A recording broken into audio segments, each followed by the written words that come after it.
दोस्तों, स्वागत है आपका अनोखी दुनिया चैनल में। दोस्तों, इस चैनल में हम आपको दिखाने का प्रयास करते हैं दुनिया में हो रहे किस्से और कहानियाँ, अनसुलझे रहस्य और डरावनी कहानियाँ। तो दोस्तों, अनोखी दुनिया चैनल को सब्सक्राइब कर लें और अपने दोस्तों को शेयर करना ना भूलें। Thank you.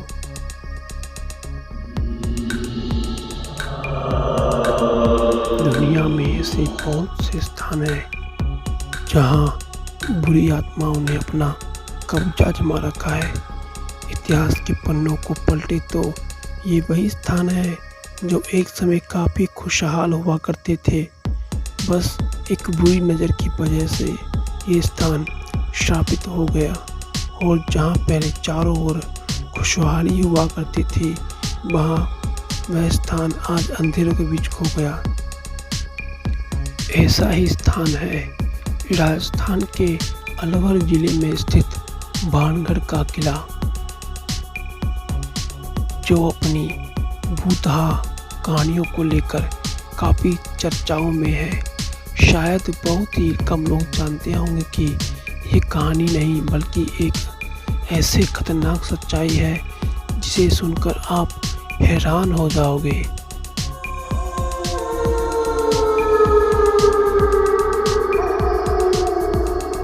भानगढ़ की कहानी बड़ी ही रोचक है। 16वीं शताब्दी में सवाई मानसिंह के छोटे भाई माधो सिंह ने इस किले का निर्माण करवाया था। साथ ही इस किले में हिंदू देवी देवताओं के मंदिरों का भी निर्माण किया गया। भानगढ़ किले का निर्माण बेहद ही मजबूत पत्थरों से किया गया, जो आज भी जस से तस स्थित है।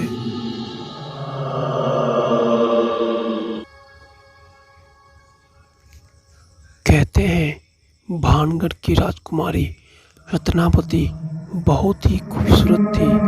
उस समय की राजकुमारी की खूबसूरती के चर्चे पूरे राज्य में थी।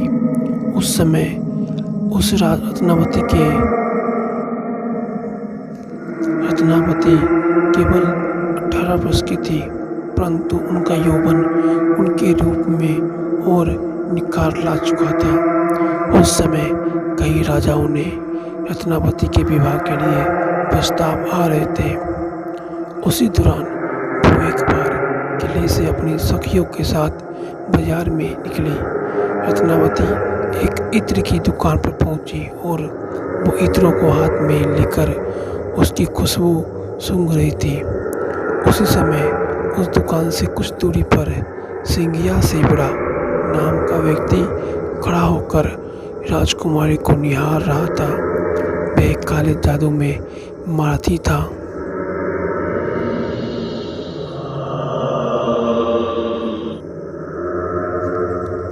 ऐसा बताया जाता है कि सिंगिया राजकुमारी के रूप को देखकर दीवाना हो गया था और राजकुमारी से प्रेम करने लगा था। फिर क्या, सिंगिया राजकुमारी को हासिल करने के बारे में सोचने लगा, लेकिन रत्नावती ने कभी पलट कर नहीं देखा। जिस दुकान से राजकुमारी के लिए इत्र जाता था, उसने उस दुकान में जाकर उस पर वशीकरण मंत्र का प्रयोग किया।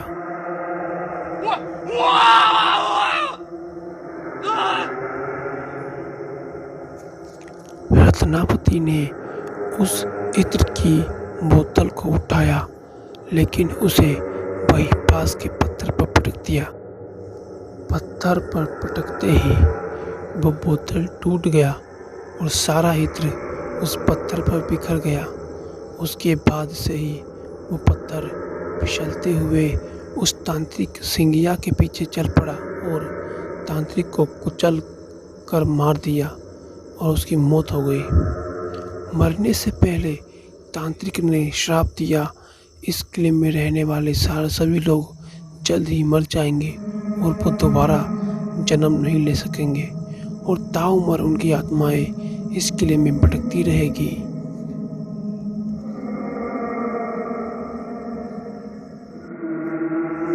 संयोगवश कुछ दिनों बाद भानगढ़ और अजगर के बीच युद्ध हुआ, जिसमें किले में रहने वाले सारे लोग मर गए। यहाँ तक कि राजकुमारी भी उस शराब से नहीं बच सकी और उनकी भी मौत हो गई। एक ही किले में इतने बड़े कत्लेआम के बाद वहाँ मौत की चीख गूंज गई और आज भी वहाँ रूह भटकती है। किले में सूर्यास्त के बाद no entry. Archaeological of India ASI का सख्त आदेश है कि शाम को सूर्यास्त के बाद इस इलाके में किसी भी व्यक्ति के रुकने में को मनाही है। कहा जाता है कि इस किले में जो भी कभी सूर्यास्त के बाद गया वो कभी भी वापस नहीं आया।